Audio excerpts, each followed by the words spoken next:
जीत का मतलब हमेशा प्रथम आना ही नहीं होता, बल्कि जीत का मतलब है कि आपने पहले से बेहतर किया। नमस्कार दोस्तों, एग्जाम साधक के YouTube प्लेटफॉर्म में आपका स्वागत है। आज है 4 फरवरी और आज की शुरुआत करते हैं हम कल के रिवीजन के साथ। तो चलिए, सबसे पहले क्वेश्चन हमने कल देखा था कि किस भारतीय लेखक ने अंतर्राष्ट्रीय साहित्य में उपलब्धि के लिए पेन अवार्ड जीता है, और इसका सही आंसर है विनोद कुमार शुक्ल ने। ये नाम आपको याद रखना है, पूछा जा सकता है। कौन सा देश POTS एक बीमारी से सबसे अधिक प्रभावित रहा है? तो अमेरिका इससे सबसे अधिक प्रभावित रहा है। कोरोना के बाद और कोरोना के बाद पहले क्या स्थिति रही है, ये सारी चर्चाएं हमने कल की थी। ब्रांड फाइनेंस 2023 रैंकिंग में भारत की किस कंपनी ने दूसरा स्थान हासिल किया है? हमने इसका सही आंसर आपको रिलायंस जियो बताया था। आगे बढ़ते हैं। दुनिया की सबसे लंबी नदी क्रूज का नाम क्या है? तो हमने आपको गंगा विलास बताया था। इसी क्रम को आगे बढ़ाते हैं। दूसरे B20 कार्यक्रम की मेजबानी कौन करेगा? इसका सही आंसर है आइजोल। आगे बढ़ते हैं और बात करते हैं उप थल सेना अध्यक्ष के रूप में किसे नियुक्त किया गया है? तो इसका सही आंसर है सुचिंद्र कुमार को।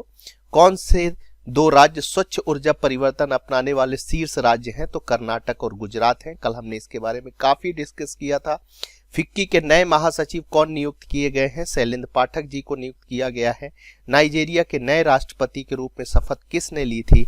हमने कल आपको आंसर बताया था, बोला टिनुबू ने। कौन सा राज्य अपना पहला मदर मिल्क बैंक स्थापित करेगा? हमने आपको आंसर बताया था, उत्तराखंड। चलिए आगे बढ़ते हैं, नजर डालते हैं कल के सवाल पर। कल हमने आपसे सवाल पूछा था कि बोडो मेले का आयोजन कहाँ किया जाता है? हमने ऑप्शन A असम दिया था, B मणिपुर दिया था, C मेघालय दिया था और D मिजोरम दिया था। इसमें से सही आंसर है A असम। आगे बढ़ते हैं। डेली करंट अफेयर्स डोज के अंतर्गत पहला क्वेश्चन देखते हैं। वो आन थू योंग किस देश के नए राष्ट्रपति के रूप में चुना गया है? A ऑप्शन है वियतनाम, B ऑप्शन है कंबोडिया, C ऑप्शन है थाईलैंड और D ऑप्शन है मलेशिया, और इसका सही आंसर है वियतनाम। A Vietnam. इनके बारे में कुछ जानकारी हम आपको दे देते हैं। वियतनाम के सांसदों ने सत्तारूढ़ कम्युनिस्ट पार्टी के उम्मीदवार वो ऑन थुआंग को देश का नया राष्ट्रपति चुना है। वह पार्टी के पोलिस ब्यूरो देश की शीर्ष निर्णय लेने वाली संस्था के सबसे कम उम्र के सदस्य हैं। वियतनाम के बारे में हम आपको कुछ जानकारी दे देते हैं। दुनिया का दूसरा सबसे बड़ा कॉफी उत्पादक देश यदि पूछा जाए आपसे कभी, तो वियतनाम है।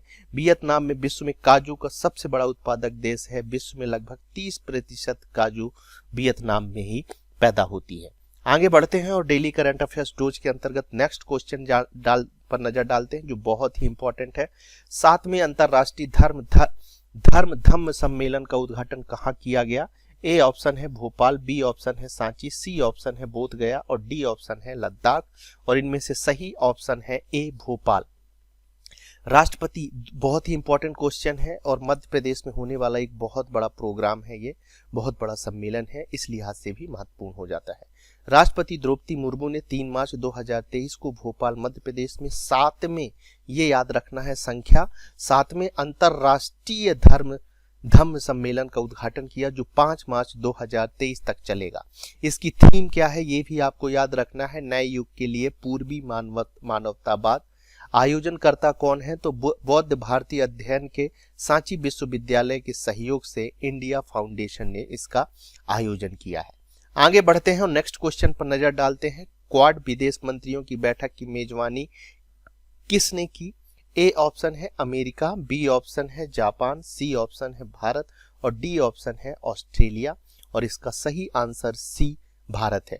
इसके बारे में हम आपको कुछ जानकारी दे देते हैं कि 3 मार्च 2023 को नई दिल्ली में क्वाड विदेश मंत्रियों की मेजबानी की नई दिल्ली में हुआ है, ये भी आपको याद रखना है।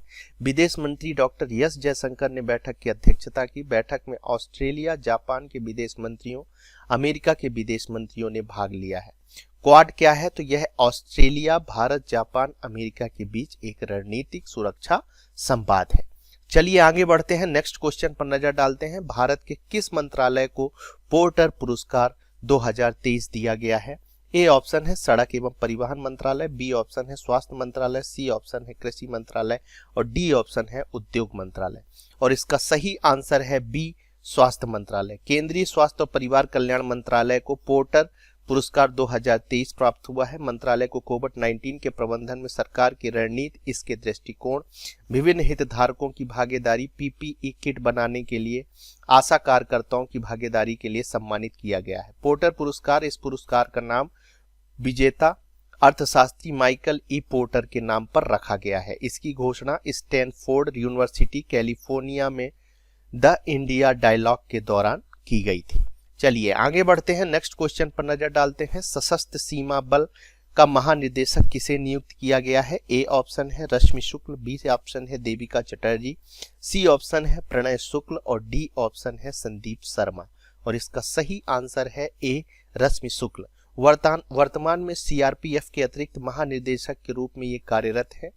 वो सुजाय लाल थायोसेन का स्थान लेंगी। एसएसबी नेपाल और भूटान के बीच सीमाओं पर तैनात भारत का एक सीमा सुरक्षा बल है। एसएसबी की स्थापना 1963 में की गई थी और इसका मुख्यालय नई दिल्ली में है। चलिए आगे बढ़ते हैं, नेक्स्ट क्वेश्चन पर नजर डालते हैं। भारतीय वायुसेना ने किस देश के साथ सैन्य मैत्री अभ्यास में भाग लिया है? ए ऑप्शन है नेपाल, बी ऑप्शन है बांग्लादेश, सी ऑप्शन है वियतनाम और डी ऑप्शन है जापान। और इसका सही आंसर है डी जापान। भारतीय वायुसेना 1-2 मार्च 2023 से Japan air self defence force के साथ सैन्य मैत्री अभ्यास में भाग ले रही है। अभ्यास का आयोजन भारत जापान संयुक्त सेना अभ्यास धर्म गार्जियन के साथ साथ किया जा रहा है।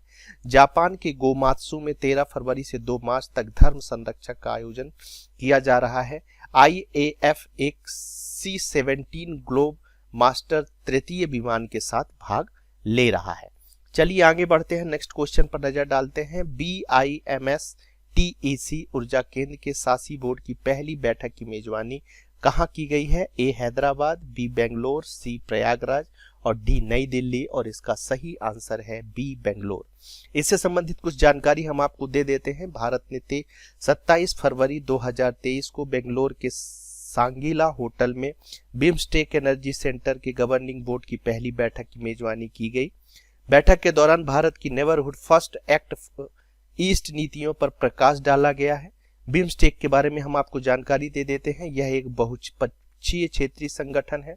इसके कुल 7 सदस्य हैं। 1997 में बैंकॉक घोषणा को अपनाने के साथ इसकी स्थापना BISTEC के रूप में की गई थी। इसका सचिवालय ढाका बांग्लादेश में स्थित है। आगे बढ़ते हैं, नेक्स्ट क्वेश्चन पर नजर डालते हैं। विश्व वन जीव दिवस कब मनाया जाता है? ए ऑप्शन है 1 मार्च, बी ऑप्शन है 2 मार्च, सी ऑप्शन है 3 मार्च और डी ऑप्शन है 4 मार्च। और इसका सही आंसर है 3 मार्च। विश्व वन जीव दिवस हर साल 3 मार्च को मनाया जाता है। इस वर्ष के विश्व वन जीव दिवस की थीम वन जीव संरक्षण के लिए भागीदारी है। संयुक्त राष्ट्र महासभा ने 2013 में 3 मार्च को संयुक्त राष्ट्र विश्व वन्य जीव दिवस के रूप में घोषित किया गया। विश्व वन्य जीव दिवस जंगली जानवरों और पौधों की रक्षा के बारे में जागरूकता बढ़ाने के लिए मनाया जाता है। आगे बढ़ते हैं, नेक्स्ट क्वेश्चन पर नजर डालते हैं। प्रतिस्पर्धा कानून के अर्थशास्त्र पर 8वां राष्ट्रीय सम्मेलन कहाँ आयोजित किया जाएगा? ए ऑप्शन है नई दिल्ली, बी ऑप्शन है लखनऊ, सी ऑप्शन है वाराणसी और डी ऑप्शन है जयपुर। और इसका सही आंसर ए नई दिल्ली है। भारतीय प्रतिस्पर्धा आयोग 3 मार्च 2023 को प्रतिस्पर्धा कानून के अर्थशास्त्र पर राष्ट्रीय सम्मेलन के 8वें संस्करण का आयोजन कर रहा है। CCI द्वारा 2016 से हर साल सम्मेलन का आयोजन किया जा रहा है। सम्मेलन में एक पूर्ण सत्र और 2 तकनीकी सत्र होते हैं। इस वर्ष के सम्मेलन में plenary anti trust and regulation interface and synergies विषय पर आयोजित किया गया है। आगे बढ़ते हैं, नेक्स्ट क्वेश्चन पर नजर डालते हैं। एशिया की अब तक की सबसे लंबी साइकिल रेस का आयोजन कहाँ किया जा रहा है? 3 स्टार बना लीजिए, बहुत ही इंपॉर्टेंट क्वेश्चन है, आपको याद रखना है, आपकी एग्जामिनेशन में पूछा जा सकता है। ए आंसर है लद्दाख, बी ऑप्शन है जम्मू कश्मीर, सी ऑप्शन है जयपुर और डी ऑप्शन है पंजाब। और इसका सही आंसर है बी जम्मू कश्मीर। 3000 किलोमीटर से अधिक दूरी तय करने के बाद कन्याकुमारी में ये समाप्त होगी। 3651 किलोमीटर की इस तरह के पहले आयोजन में एक महिला सहित 29 साइकिल चालक रवाना हुए हैं। इस दौड़ को वर्ल्ड अल्ट्रा साइकिलिंग एसोसिएशन द्वारा एशियन अल्ट्रा साइकिलिंग चैंपियनशिप का दर्जा दिया गया है। भारत में आज तक सिर्फ 1000 किलोमीटर की दौड़ होती रही है। चलिए आगे बढ़ते हैं और नज़र डालते हैं आज के सवाल पर, जिसका आंसर आपको हमारे कमेंट बॉक्स में देना है। हाल ही में महिला व्यवसाय कानून 2023 रिपोर्ट किसने जारी की? आपके ऑप्शन है संयुक्त राष्ट्र संघ, बी ऑप्शन है IMF, सी ऑप्शन है वर्ल्ड बैंक और डी ऑप्शन है वर्ल्ड इकोनॉमिक फोरम। यदि हमारी चीज़ें आपको पसंद आ रही हैं तो आप लाइक कर सकते हैं, साथ ही जिन्होंने हमारे चैनल को सब्सक्राइब नहीं किया वो सब्सक्राइब कर सकते हैं। इसके साथ ही आज की वीडियो की यदि आप PDF डाउनलोड करना चाहते हैं तो हमारे टेलीग्राम चैनल एग्ज़ाम साधक में जाकर कर सकते हैं। आप सभी को उज्जवल भविष्य की शुभकामनाओं के साथ आज की क्लास हम यहीं समाप्त करते हैं। धन्यवाद।